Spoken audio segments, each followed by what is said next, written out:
That was about as loud as I imagined. Wait, what's my line? I'm just kidding. I'm kidding. Mom, I love you. Dad, I love you. Boys, thanks for watching. With the 177th pick in the 2022 NFL Draft, the Detroit Lions select James Mitchell, tight end, Virginia Tech.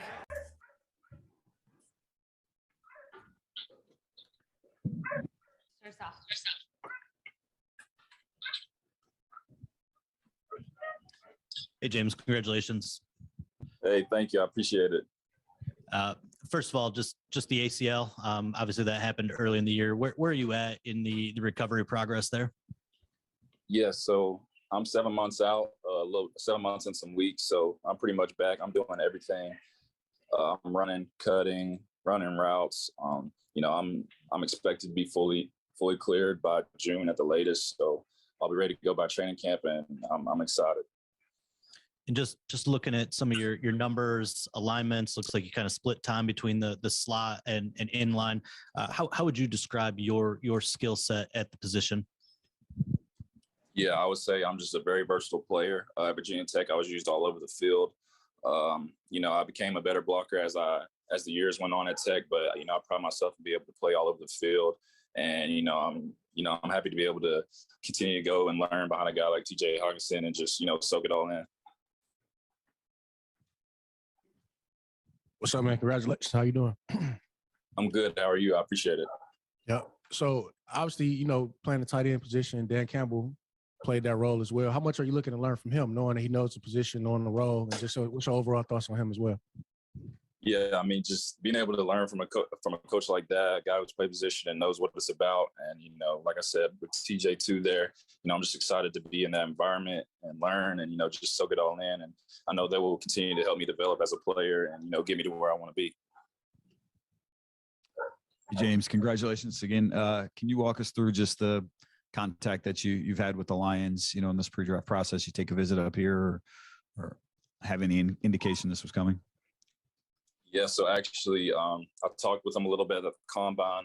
And besides that, it was more, they had talked with my agent about maybe getting something done after the draft if I wasn't selected. So when they called me right there towards the end of round 5 and said they were going to take me, I was pretty shocked, but very grateful and excited to go there and just get started. You think that was a smokescreen? Just say, don't let anybody else onto it that they be drafting you? It might have been. If it was, it worked. But It don't matter to me. I'm blessed. I'm happy to be a part of the Lions. The injury obviously hit you early last season. So had that not been the case, had that not happened, where do you think you'd be right now? I think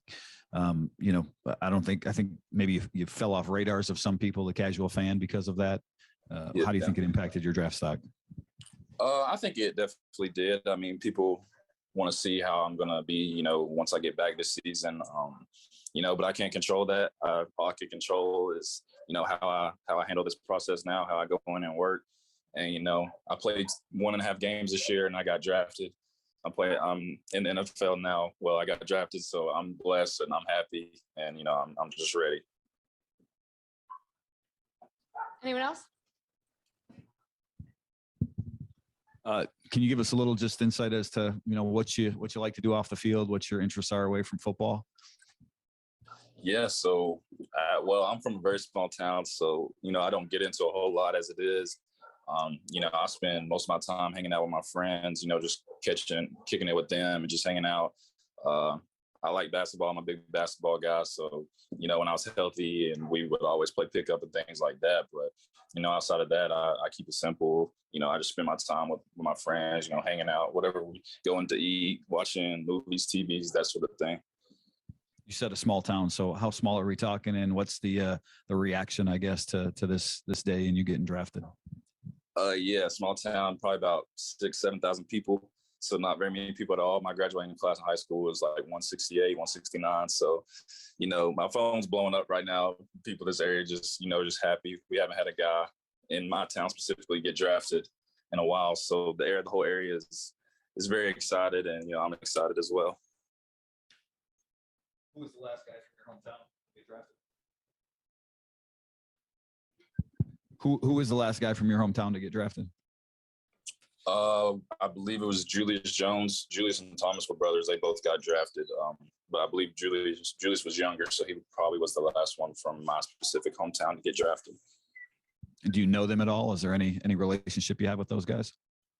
Yeah. Well, my dad knows their family. He coached them. He was part of the staff when they were in high school. So you know, we're close with their parents.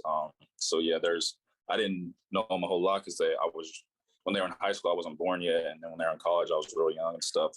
So didn't get to meet them. I met them a couple of times, but yeah, definitely my dad knows them very well. All right, anyone else? Thanks, everybody. Thanks, James. Yes, thank you.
James Houston out of Jackson State.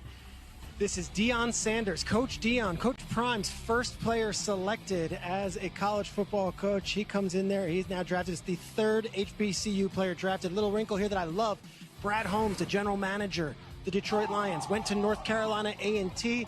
He goes back to the HBCU schools. He finds his young man, James Houston, who, by the way, is an outstanding linebacker, can play all three spots at the position, and really is one of the players that rose up draft boards late in this process, and is a credit to all the work that so many different scouts have done. But this is the man, and then there's five-star guy at Florida, transferred, and really blossomed under Deion.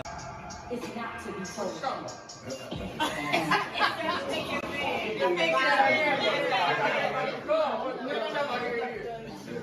Hey, we already have Detroit. Yeah!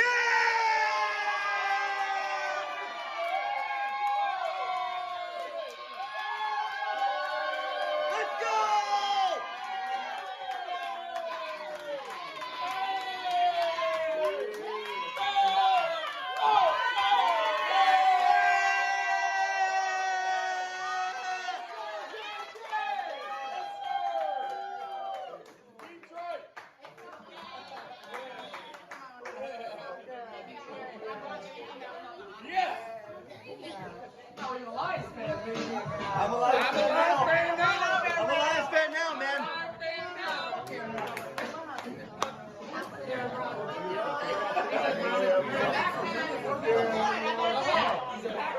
So we got some James got to get him.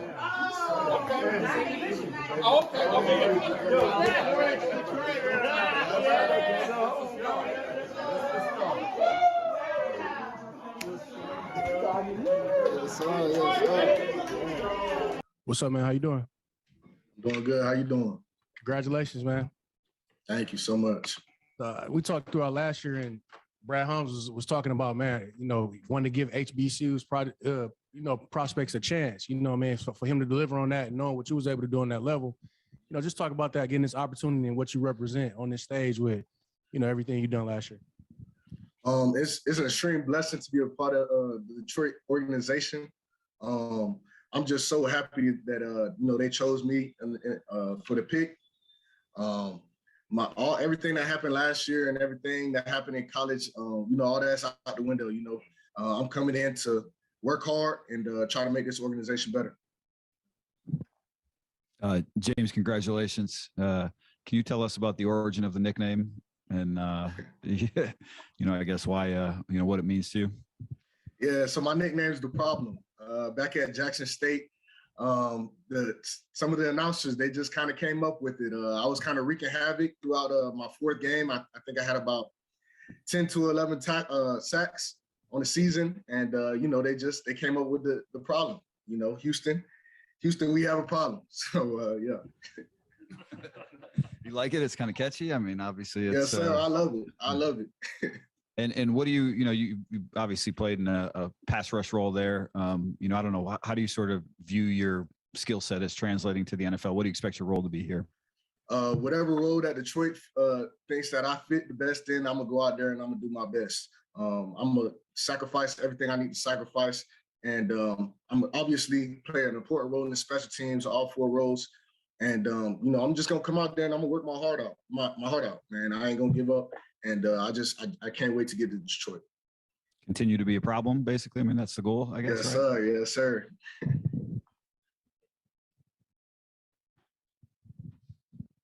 I'm just curious, what kind of interaction did you have with the Lions and particularly Brad Holmes during this pre-draft process?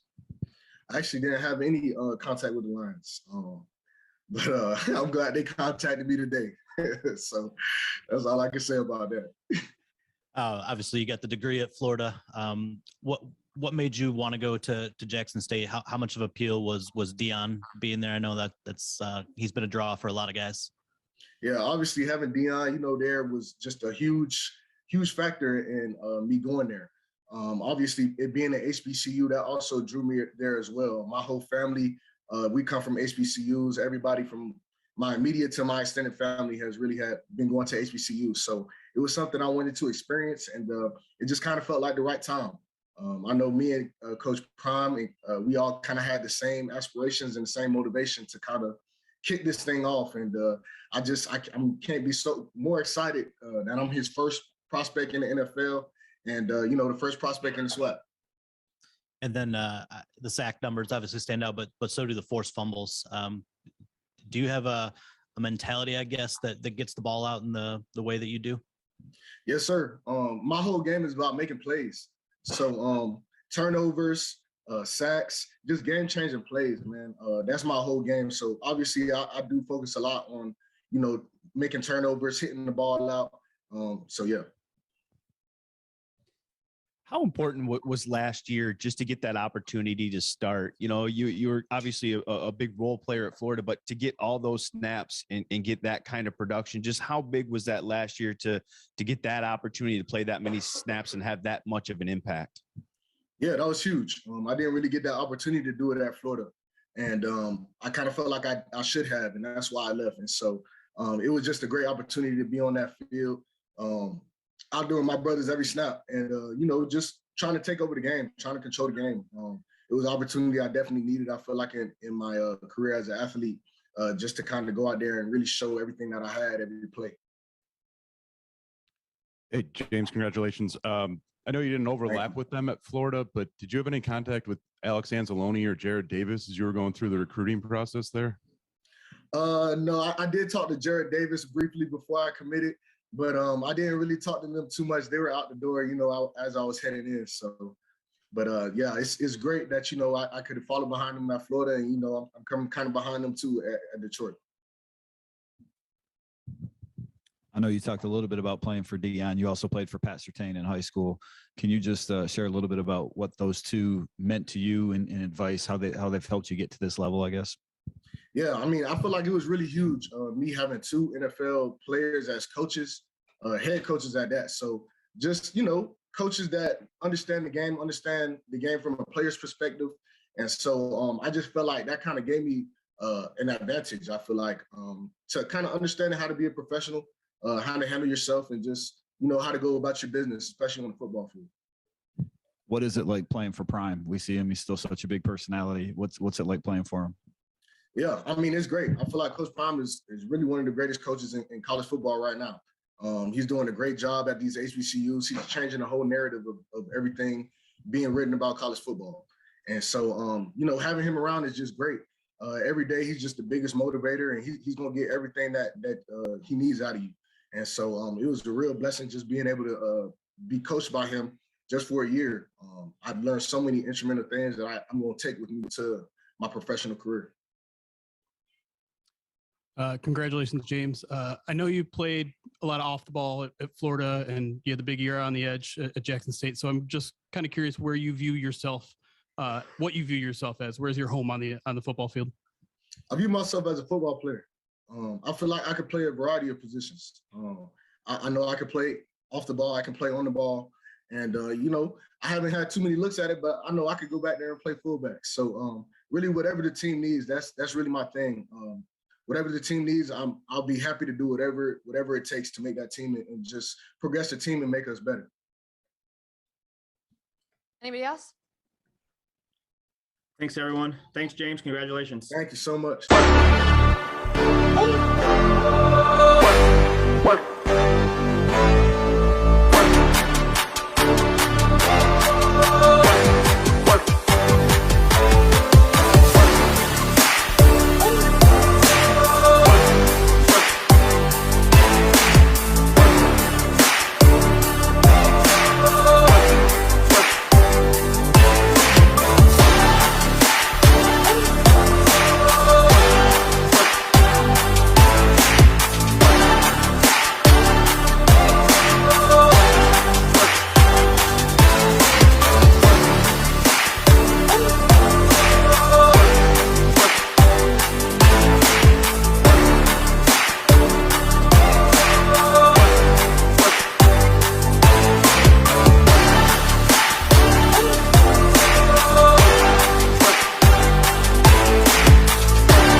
John, you got to unmute them. Hey, Chase, congratulations. Man, thank you so much. You played a lot of college ball. You were a 5-year starter. Just how do you think that kind of experience in all those games you played? I think the 49 starts were the second most in Arizona State history. Just how much of that experience do you think will help you translate to the NFL? A lot. I feel like my experience is going to help me, especially in the NFL, especially because I was coached by NFL coaches like Marvin Lewis, Herm Edwards. So I've been around pro guys. I've been around pro coaches. I feel like the competitive nature at the Detroit Lions is going to fit my type of style, how I am, how I play. So man, I feel like just my experience alone probably even got me drafted. So I'm just excited and happy, man. Just thankful for this opportunity.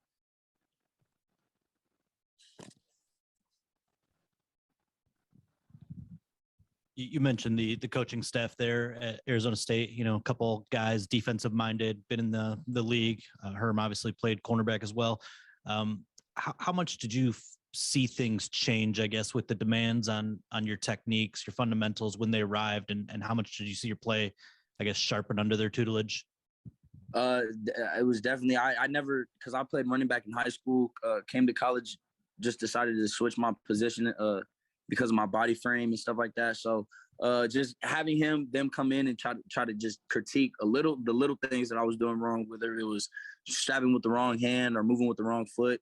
And I feel like that just progressed 10 times, 10 folds over the last 3 or 4 years. So, and especially because we kept adding new coaches like Chris Hawkins from SC, who kind of just taught me how to be my own man and play my own technique. So I feel like, when they came and kind of sharpened the edges around where I needed to sharpen, and I feel like it made me better as a whole, as a player, as a person, and everything. And then how much, I guess, slot nickel corner did you play in college? And I guess how comfortable are you with potentially playing that role at this level? I'm very, very comfortable. Very, very comfortable. I've been playing it nickel the last 2 years. The 2020 season only having 4 games, and that was when I was really getting introduced to it, because if one player went down, somebody had to move in and fill the spot. So, but I feel very comfortable, man. I feel like my football IQ is a big is a big thing and a big reason why I was drafted. And I feel like I do a lot of studying, a lot of film work, and I feel like that's gonna translate to the nickel spot and hopefully the rest of my career. Would you say that your football IQ is maybe your greatest strength? And if not, what is your greatest strength as a ball player? If that's not my biggest strength, it would just be just a competitor. I'm very competitive. I love to win everything. I hate losing more than I love winning. So, that's just kind of how I am. But my football IQ just came from the coaches, man. Just being up, always having a pen and paper with you, just trying to always take notes and just trying to learn something new every day. That's the kind of mindset I'm just going to take to the team, and hopefully it'll rub off on others. Hey, Chase, you seem fired up here. I just wonder what this process has been like and what it was like when you finally saw that phone ring and you knew your name had been called. Man, it was it's been a rough couple months, but it was a rough 3 hours today. It was very, very hard to just be patient and just kind of trust the process and just trust what God has in front of me. But man, honestly, I was getting a whole bunch of calls about priority free agency and stuff like that. So my phone was going off and I didn't even know what pick it was. And I just saw Detroit, Michigan. So I'm thinking the Lions are calling me for free agency. And I just ended up getting that beautiful news that I've always wanted to hear. I've waited 25 years for. So I'm very, very pumped up. I'm very excited, but I'm also ready to work, man. I know that they're going to get a good corner, a good nickel, a good safety, whatever they need out of me out of this. You've obviously covered some good receivers in the Pac-10. Just wondering, any stories, battles with Amon-Ra St. Brown, who's going to be your teammate here? Yeah, there's been a lot of battles between him. Definitely Drake London a couple of times, but I'm excited to work with him. I'm excited to actually be on the team with Amon-Ra and the whole team, especially Jeff Okudah, just to have him be up there and learn from him. And I was actually trained by the same coach that he was trained by, so I feel like I'm gonna mesh in well, man. And I know that they love to compete, and so that's what I'm here to do. Anyone else? Thank you, guys. Chase, thank you. Man, thank you, guys. You have a good one.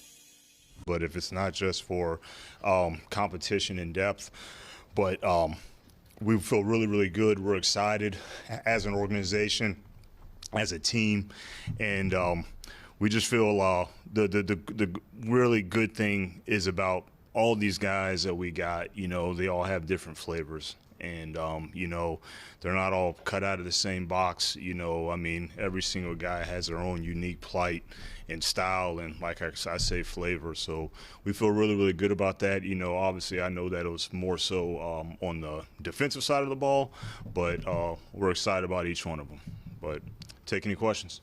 Yeah, Brad, what was the value of having had a year with this team, actually knowing these people, and they weren't just, video and all that you inherited, but guys you actually were with for a year to build on that? Yeah, that's a great question, Mike. One of the biggest things I think is everybody kind of knowing the system and kind of everybody knowing how to use the same language when it comes to evaluations, and then also with your reference to not being on Zoom and all that, and being around guys, sometimes you can just feel them a little bit more. You can feel their body language. You can kind of feel, their presence of how they truly feel, about one thing or the other. So I think that meant a lot. I also do say the continuity just with our coaching staff, I think that was huge. And even when we made a tweak here or there, everything is about collaboration. So we always kind of over communicate that on all accounts. So definitely that's a great point you brought up, that it was a lot better this year. Congratulate you on the sweatshirt swag. You've been bringing out the sweatshirt. So now, thank you. I know how passionate you've been about the HBCU products. Giving them the opportunity you promised you would look at them. Sure. I saw you make a splash and bring in one of those guys. Just kind of take us through the process and what made you want to take a chance with James Houston? Yeah, James was. I didn't know a lot about James. As we were kind of going through the fall process, and then kind of when he hit the All-Star circuit and made some noise there. And then, he kind of went on and so forth. And throughout the process, his name just kept coming up. And, the scouts had a lot of buy-in on this player. And then it got to, the OTT guys. And then, our director, Dave Sears, our college director, he had a lot of passion about his evaluation and what he thought his potential could be. And then the more I looked at it, and I'm looking at his production and, what he's done in the past, he's got really long arms. He's explosive. Obviously he's done some different things from off-ball position at University of Florida, and obviously his sack production at Jackson State that he had this past year speaks for itself. So we're really excited. I always say, I know that when it comes from an HBCU perspective, I know a lot was made in the past, especially last year, about none being selected. So I was very happy to see, even before we took James, but others selected. I think, it was the Fayetteville State kid and the South Carolina State kid. So it was good to see progress made on that front. My mom gives me crap about it all the time, saying, why aren't you drafting any HBCU players? And so I said, but I've always said about that too, they have to control what they have to control too. Like, they don't get drafted just because they're at HBCU. Like, they have to earn it. And so these kids earn it. And so, last year just wasn't that caliber process. It was a great run for HBCU players. For a long time, you had your Darius Leonards and Tariq Cohens and Brandon Parkers, and then it kind of took a little dip there, with COVID. So it's good to see that we're making a lot better progress now. Having a plan for the guys you draft with Josh specifically. So I know things change, and when you see them on the field and maybe get a better evaluation of their skill set, maybe that changes. But the initial vision for the three defenders you added today in terms of where they fit, with maybe Malcolm, weak side, strong side, middle, with James, edge rusher, you said off ball. Like, where do you see these guys kind of initially fitting in the defensive plan? Yeah, well, the first thing before we even kind of look into deep in part of the, the schematic specifics, we want to see how well these guys can help on special teams first, especially when you're getting into guys on day 3. But I do think that Malcolm, he can play our inside linebacker spot. He's a high caliber special teams player first and foremost. But I do think that he'll be able to come in and compete, at one of the inside linebacker spots. And then even down to Chase Lucas, as a corner, you see what he can contribute as special teams. But then you talk about from a versatility standpoint, I think Chase Lucas can play outside. I think he can play inside, and then obviously we talked about James Houston with, I think, his versatility about the ability to rush, ability to play off the ball. And then, obviously he's had special team production back when he was at University of Florida. So we think that all those guys can help on special teams and have versatility. You referenced all the draft picks you spent on defense. I think it was 6 of 8. Yeah. What does that say about your faith in the offense and Jared Goff and what you have now in that unit? Yeah, well, obviously we talked about Jared at length, pretty much all spring. We think that he's a quarterback that we can win with. And obviously we've made some additions on the outside, starting with free agency. And then, we obviously did some things in the draft. We felt pretty good about our offensive line. We didn't go into the draft saying that we would ignore it.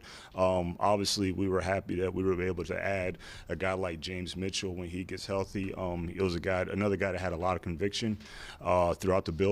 But, it's really no specific, we're not going to say don't draft offense. We're never going to pass up good football players. If the best player on the board is an offensive guard, and you're not just going to go past that good offensive guard and get a lesser player just because he's a defensive tackle or he's a safety. So it just happens it lined up that way. And but I'm happy and everybody's excited about it. Big picture wise, though, do you think, Dan had said before, right, like Jared maybe didn't have the right parts around him at times last year, so the outside evaluation was unfair. Is 2022 like a no excuses sort of season for him in the offense? I mean, are all the pieces there that he and they need to be successful? Yeah, I don't want to say no excuses, but I do think the more weapons and the better resources that you surround your quarterback with, I think it's just better and it helps them out more. You could say that for any quarterback. He obviously will have more coming into this year. I really admire and appreciate what he did with what he worked with last year. But, so I wouldn't say it's no excuses, but, we just expect him to be set up for successes, which Dan and I said that's what we're going to do for Jared. The defense as much as you wanted to going in? I know it was how it fell, but there had to be some method and plan to attacking this defense and loading up on the lines and everything else. Yeah, it wasn't, like we knew that we had, if you could say, more questions in terms of especially depth on the defensive side of the ball, maybe even some questions even above that. But again, we don't go into it anchored and saying, hey, look, man, we have to just draft defense. It's just, if that's the best player, then that's the best player. We had a sense that, with all the things that we wanted to do, we had a sense that it might tilt a little bit defense, but we didn't think like we had 8 picks, if it was 4 defensive guys, 4 offensive guys, if that's how it fell, that's how it fell. But when I looked up, I didn't even count it till after we drafted Chase that I looked at, I was like, oh, we were 2-8. So, but again, that's just how we roll. We just want to get the best player. But we didn't want to be anchored to go into it, but we're happy with how it turned out. With those 3 defenders today, I think easy to say traditionally undersized for their position, but all really athletic guys, like high-end testing numbers. Yeah. Obviously, you have maybe one of the most famous cases of undersized and athleticism in Aaron Donald in the past. So, like, how do you balance those philosophically, the athleticism versus maybe being a prototypical build at a position? Yeah, well, it's a lot of factors that you can look at. There's a lot of variables that play into that. If a guy is if he's a little bit more deficient in one area, say it's height, or say it's bulk or arm length, how well does he compensate in other areas?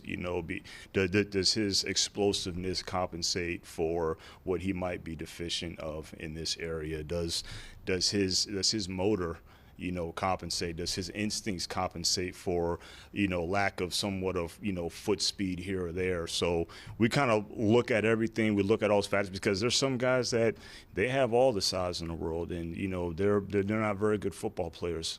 They might have all the height, weight, speed in the world, and they're not good football players. So, you got to weigh it all. It's a lot of factors that weigh into it, but at the end of the day, we just stick to just trying to find football players, and I think that's what we found today. I'm sorry. You mentioned versatility, I think, with everyone pretty much that you've drafted this year. I mean, with the way the game's played now, is that something you have to have in everyone you bring in, or can you look at a guy as a specialty piece right now, or do you need to do that? Yeah, I do think there is some time, well, not sometimes, there were a lot of times, Chris, that I remember Dan and myself were trying to construct the roster during the week, during the season, and, sometimes you do get stuck with like, this guy can do this and kind of this only, and this guy, well, he can play this spot and that spot, so that opens up some flexibility. So when you have those guys that are versatile, it does give you some flexibility from a roster standpoint. And hopefully if these players develop, again, we're just talking about rookies, but going forward, if these guys develop into what we think they can be, I think it will offer up a lot of roster flexibility for us going forward. Mitchell said you guys had some contact with his agent recently, just sort of saying, hey, if he's there as an undrafted guy, we want to sign him. Yeah. Just, I don't know, smoke screen, or was that an indication maybe that you ran out of draftable guys on your board and you had to dip into the UDFAs? I don't know how deep the talent ran this year. I guess it's kind of James was on our draft board as a draftable player. He always was. It was unfortunate that he had his injury, but when the scouts start calling people's agents, they're calling in the later rounds, and that can happen.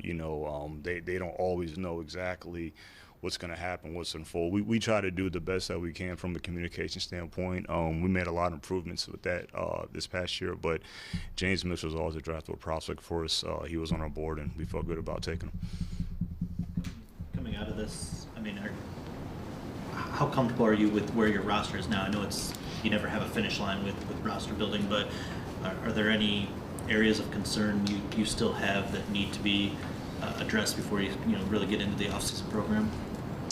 You know what? You made a great point, Justin. It's never really complete. Obviously there's more windows to add players. The season doesn't start till September.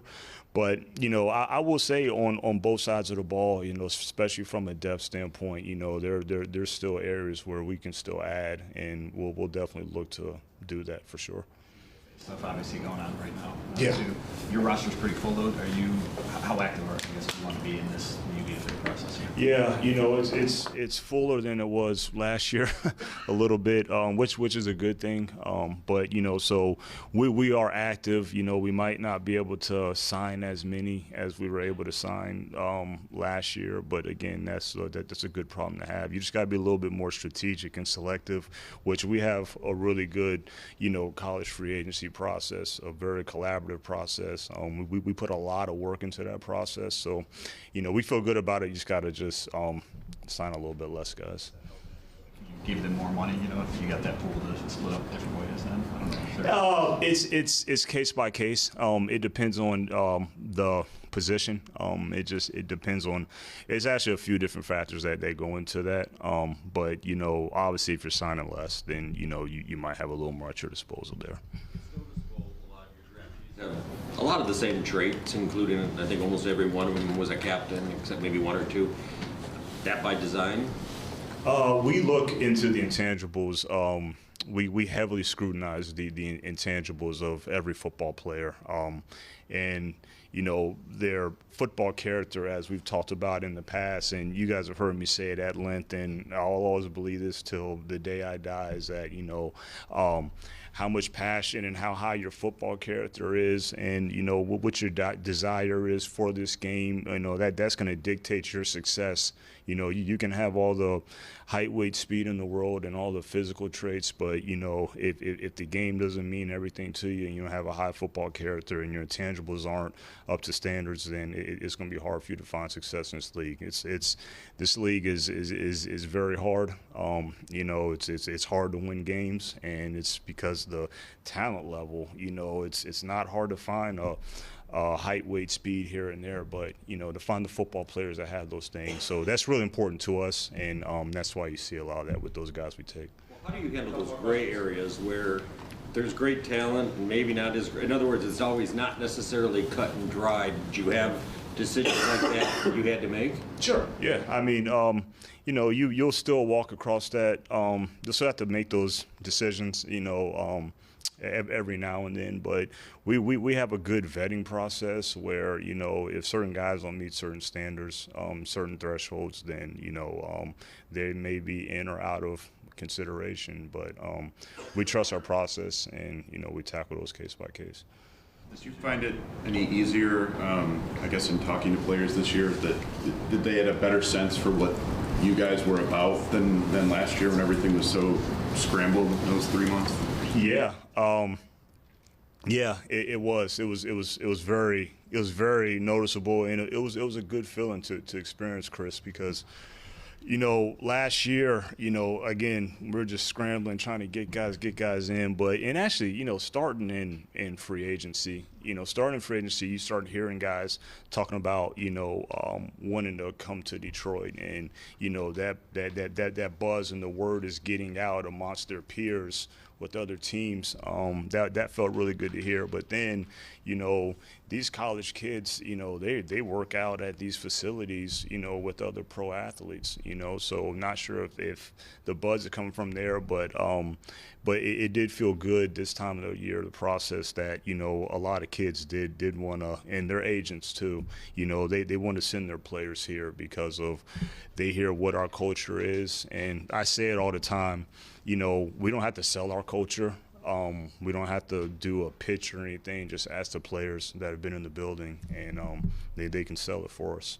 Second question, but just, for you, I mean, this was your second time through it, so was it easier, harder? You know, did you get a little more sleep? You know, the last couple of days. How do you? You know, it did. It today felt longer than it did last year. Yeah, it did. But you know, I want to say, was it the night before last? And got home about like 2:30 a.m.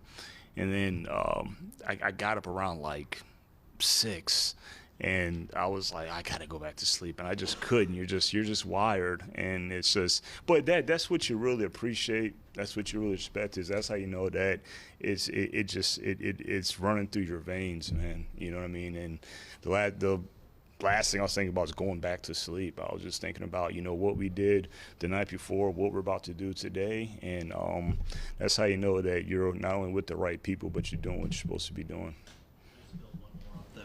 You mentioned the improvements to the UDFA process. Heard it was a little bit of a hurricane kind of back there last year, and sometimes it's you don't know what you don't know, right? So I guess how important was it to experience something like that and maybe didn't go as planned, and to be able to, I guess, improve on it in year 2? Is that maybe like a prime example of year 1 to year 2 for you?